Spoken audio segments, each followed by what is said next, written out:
Merhaba değerli takipçilerim. Yeni bir videoyla yine karşınızdayım. Bugün sizlere kolonimdeki arıların genel durumuyla ilgili bilgiler vereceğim. Geçen gün arkadaşım Nihat hocamla arılarımızı kontrol ettik.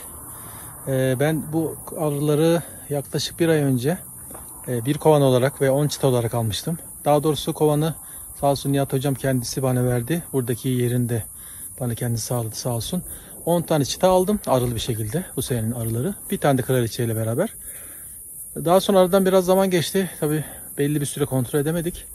Ve peteklerimizi kontrol ettiğimizde hatırlarsanız yalancı sahte arının ana arının erkek yavrular yumurtladığını gördük. Dolayısıyla arımız zayıfladı. Kolonimiz dişi arılar olmadığı için zayıflamaya başladı. Daha sonra hemen bunu fark ettik ve hatırlarsanız arıları sirkeledik. Olması gereken yere tekrar getirdik ve bu durumdan kurtulduk.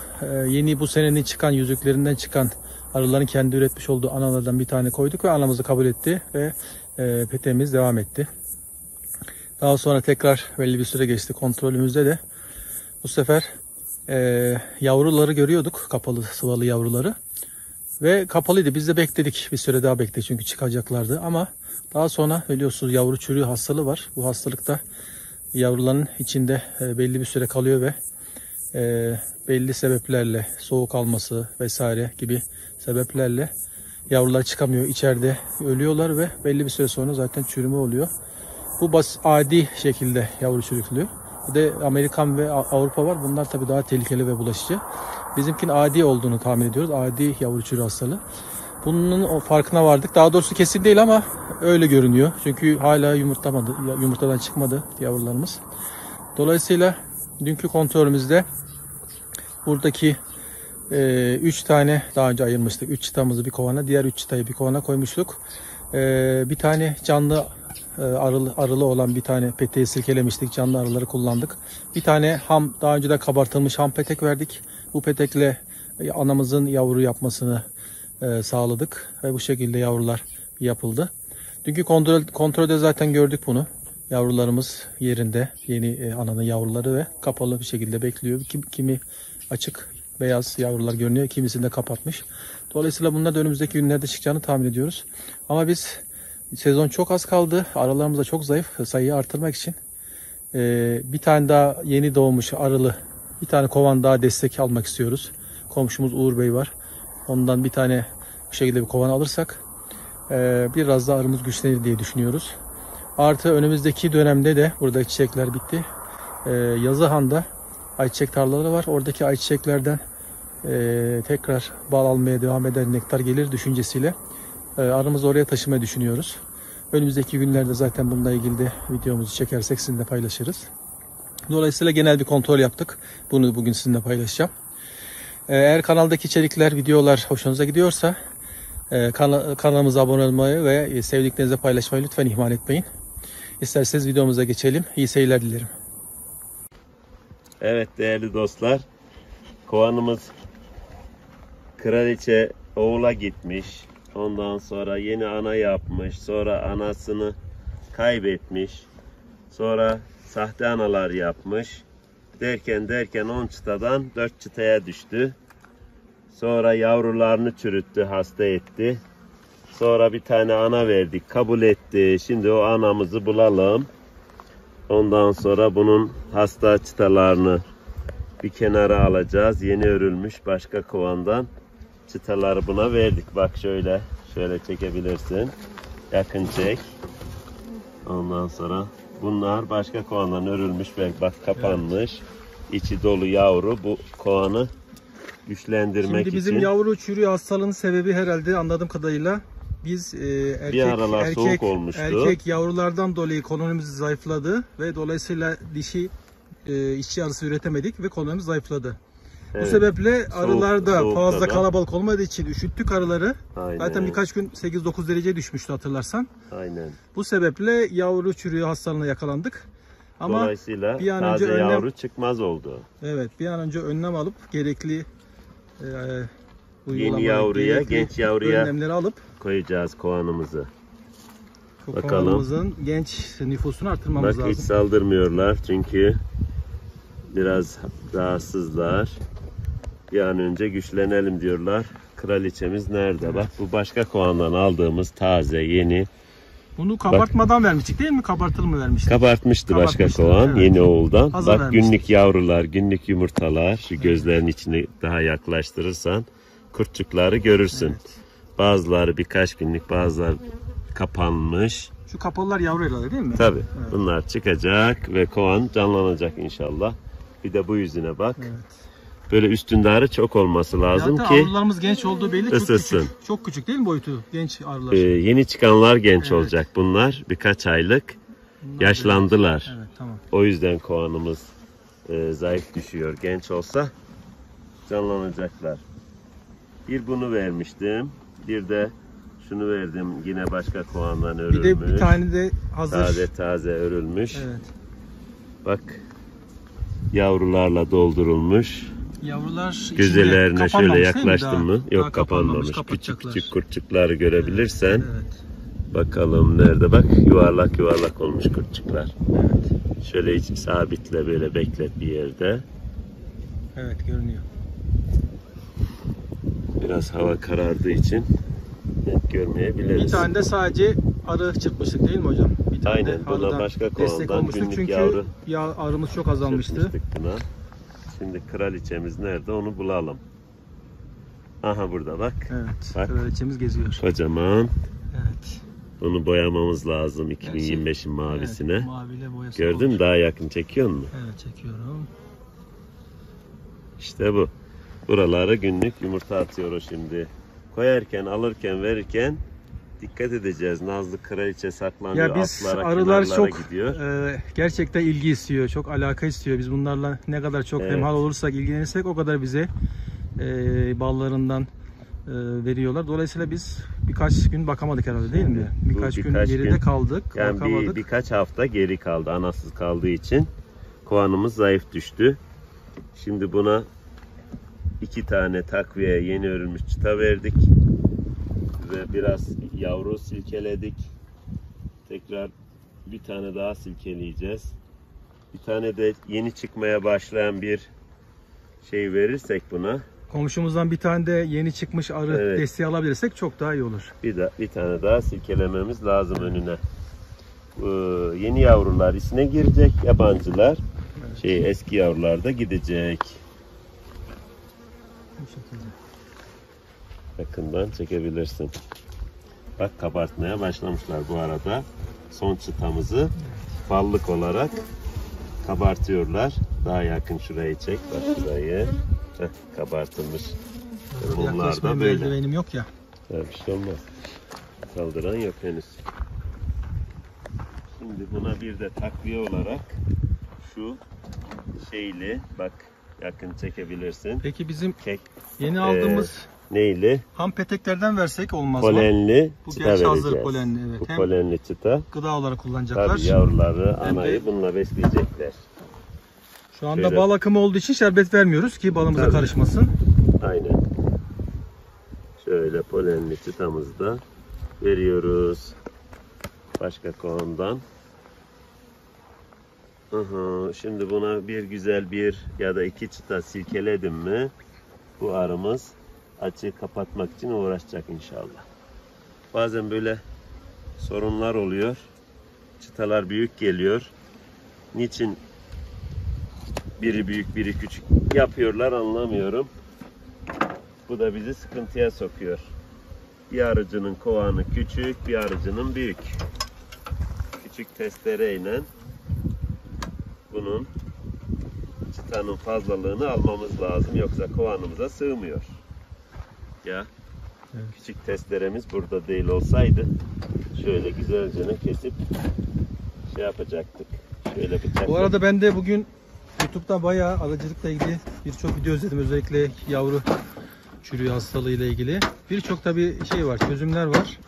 Doğal yöntemler tabi tercih ediyoruz. Bitkisel sirke, nane, kekik yağı vesaire bunlarla yapılan Evet. doğal Bir çözümler de yavru var. çürüklüğü hastalığı var. Bir de antibiyotik, kimyasallar var. Tabii biz antibiyotik tercih etmiyoruz çünkü bu balları eşimizle dostumuzla yiyeceğimiz için sağlıklı, doğal olsun istiyoruz. Tabii. Ama bizim de zamanımız olmadığı için çok kısa sürede müdahale etmemiz lazım. O yüzden biz en hızlı bir şekilde nasıl kurtarabiliriz kolonimizi, o yüzden bu şekilde yapıyoruz. Aynen. Şu çıtanın fazlalığını. Evet, burada da polenleri görebiliyoruz. Kırmızı, koyu renkli. Evet, sumakların. Şimdi nektarla beraber. Güzel polenler. Arılarımız sakin. Değil mi Nihat Hocam? Evet. Bazı ırklar var, çok saldırgan oluyorlar. Güçlü O kovanlar yönden, genelde saldırgan olur. şanslıyız biz.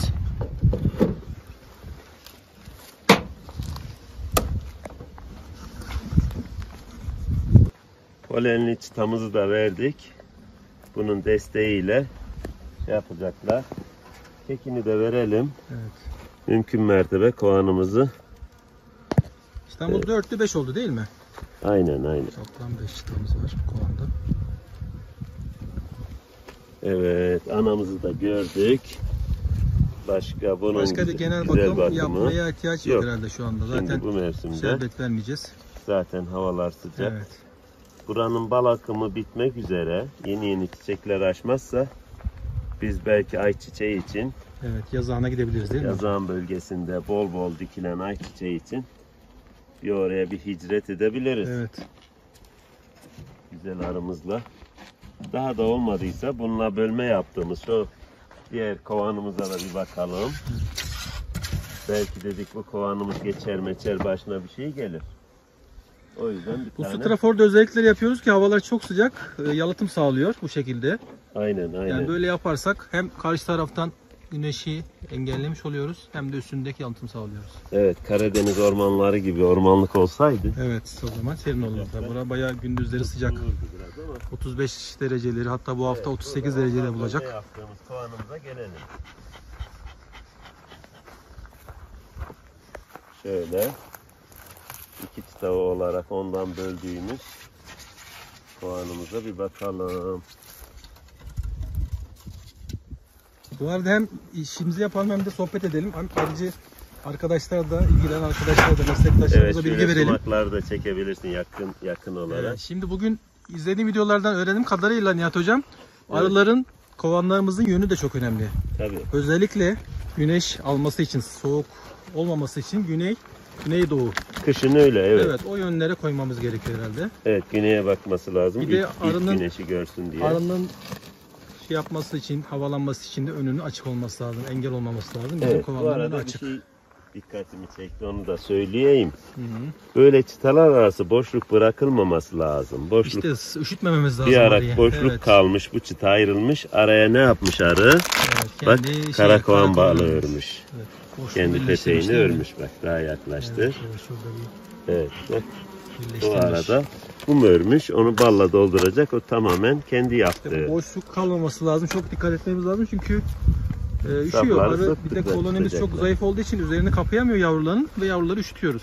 Evet, bölme arımız şimdilik 1, 2, 3 çıta diyebiliriz. Bak böyle şeyi severler. Evet. Bu hem soğuktan hem sıcaktan koruyan izolasyon sağlıyor. güzeldir. Bazıları yazın kaldırıyor bunu, çıkarıyorlar ama bilemiyorum, bu yazın da kullanıyoruz.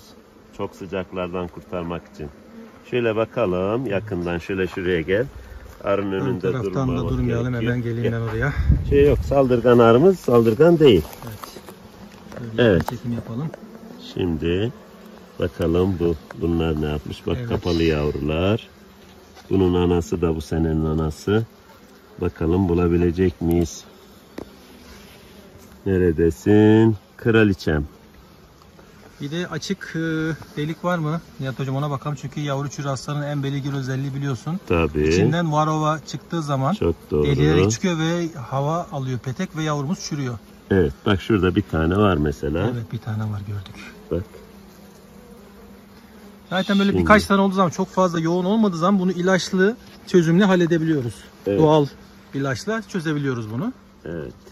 Herhangi bir şekilde peteği imha etmeye kesinlikle gerek yok. Çünkü yazık. Ha, bak O kadar emek buradaki harcamış kapalı arılar. yavrular görüyorsun. Evet. Açık delikleri. Bunda da İçinde nektarı var o ve kapalı yavrular. kovandan aldığımız için bu çıtayı, o kovandaki yavru çürüklüğü olan çıtamız Evet. aynı burada da devam etmiş. devam Mesela ediyor. bu yavrular niçin çıkmıyorlar? Bakın. Evet. Şöyle Çünkü bunlar bayağı uzun süre geçti değil mi? sanki. Sanki bir hafta 10 günü geçti, hiç hareket yok. İşte bu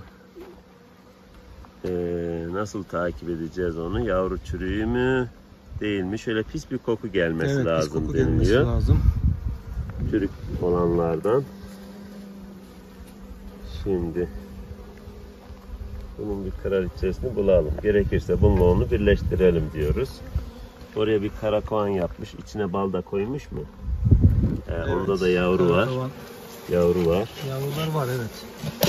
Yoksa onu belki alıp yerdik ama Tabii ki yavru olduğu için. yavru olduğu Zaten için kolonimiz zayıf. ona kıymıyoruz. Dolayısıyla dokunamıyoruz arılarımızın balına. Evet, bak nasıl birleştirmiş. Çıtaya yedek bir çıta yapmış. Şöyle. Bal zamanı bunu alırken böylece beraber alacağız. Evet. Sonra onu kesip alacağız. Yere de tutuşturmuşlar. Bakamıyoruz o düşmesin diye. Tamam. Şu baştaki bağımsız olan çıtaya bir daha bakalım. Belki umarım anası buradadır. Evet, anamızı da görelim. Bu arada şunlara bak. Günlük takip edebildin mi Nihat Hocam? Propolis Ben göremedim ama sen görebildin mi günlük Günlüğü yumurta? şimdi son çıtada değil de ortalarda görülür. Gerçi biz şey yapmamız lazım. Boş Şöyle çıta vermemiz bakalım. lazım değil mi günlük için? Evet. Burada anayı görebiliyor muyuz? Tabii arı fazla. Bayağı fazla arı görünmüyor şu anda. Üst Evet, taraftan da boyalı- sırlamaya başlamış değil mi? Boyalı olsa Üst daha taraflar rahat sırlı. göreceğiz. Bu şekilde. Vakit de geç olduğu için bak kurtçuklar görünüyor. Bakalım. Nerede? Şurada mı? Evet. Bir saniye. Evet.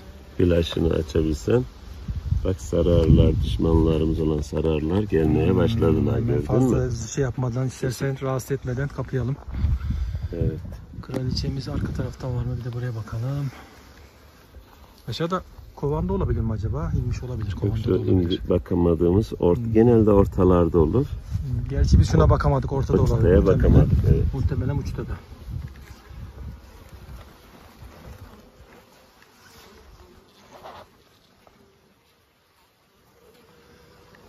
Evet, birkaç günlük kurtçuklar dolu burada. Şuradan çekebilirsin. Evet. Tamam. Peki buraya bir müdahale yapacak mıyız Nihat Hocam? 3 peteğimiz var burada. Buraya bir şu tane anda- hamçı da verelim istersen. Ne dersin? Yok, fazlalık yok. Çıta istemiyor. İstemiyor mu? Tam tersi. Zayıf diyorsun. Evet. 2'ye düşürsek daha da güçlü bir şekilde Peki, yavruları yavru- besleyecekler. Yeni yavru gerek var mı sence? Bu saatten sonra gerek yok Buna mı? değil mi? Yeni Ben yavru. diyorum bununla diğerini birleştirelim. Evet. Bize güçlü bir 7-8 çıtalı kovan Bir olsun. kovan olsun değil mi? Evet, evet. Şeyi nasıl yaparız? O işlemi yarın. Anaları nasıl vakitli yaparız? Bir yapalım. tanesini kesmemiz lazım değil mi? Yok, bir tanesini kutuya alacağız. Bir tanesi kutuya alacağız, Ayıracağız. Lazım olabilir. Ondan sonra. Evet, demek ki şüpheli çıtaları başka kovana da götürüp koymamak gerekiyormuş. Bu çıtalarda da Evet. yavru çürüklüğü riski var. Ne yapacağız? Onları kaldırıp şöyle yeni örülmüş mumları koyarak kovanı gençleştirmek lazım. Bunu şöyle yapalım. Şu çıtayı, şüpheli çıtayı silkeleyelim. Tamam. Şu araya Bir tane taze. Yeni tazeyi koyalım ama taze petek koyalım. bak arada nasıl köprü yapıyorlar, gördün mü? Bak birbirine bağlantı sağlamak için bak 2 tane köprü yaptılar hemen. Hızlı çalışıyorlar. Saat akşam 7 olmasına rağmen durmadan, dinlenmeden çalışıyorlar. Gördüğünüz gibi.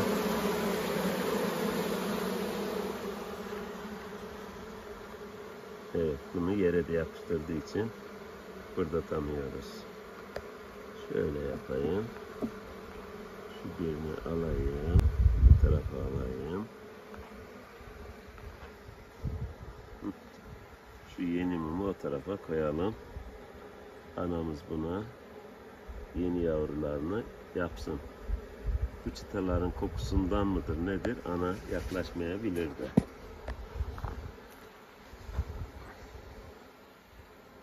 Bir tane de ham versek olur mu Nihat Hocam? İşte ham verdik. Yok yani o örülmüş de bir tane de kendimiz yeni Kendisi aldığımız. öremiyor, bu arı örecek durumda değil. Anamız genç ya, öremez mi? Öyle ölecek durumda değil. Yeni yavruları çıktığını göremedik henüz. Günlük yavrular çıktığını görmemiz lazım. Buna da bir çıta günlük yavru silkelemek gerekir. Ya da onunla birleştirmemiz gerekir. Şimdi bunlar çürük ölüler mi yoksa çıkacaklar mı bilemiyoruz bak. Ama uzun zamanda böyle değil mi? Çıksaydı şimdiye kadar çıkması gerekiyordu. Yani belki de bir haftalıktır, bilemiyoruz. Gerçi bunun süresi 21 gün Renginden- değil mi? İşçi arının 21 gün Şöyle biliyorum sen- ben. 21 gün. kuruş Sen süresi. koku alabiliyor musun? Şöyle bir kokla bakayım. Ya bir Çürük, ekşi bir koku geliyor mu? çok fazla bir koku gelmiyor ama tabii. Bilmiyorum. Evet. İstersen 3-4 gün daha bekleyelim, birleştirmeyelim. Duruma göre tekrar bir kontrol yapalım, ondan sonra birleştirmeye karar verelim. Evet.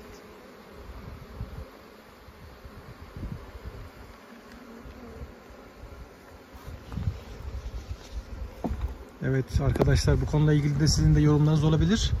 Yorumlarınız bizim çok değerli. Yorumlarınızı paylaşırsanız seviniriz. Bizler çünkü her gün yeni şeyler öğreniyoruz. Biliyorsunuz arıcılık derya deniz çok geniş. Her gün bir şeyler öğreniyoruz. Dolayısıyla sizin bize öğreteceğiniz yeni bilgileri de açacağız her zaman.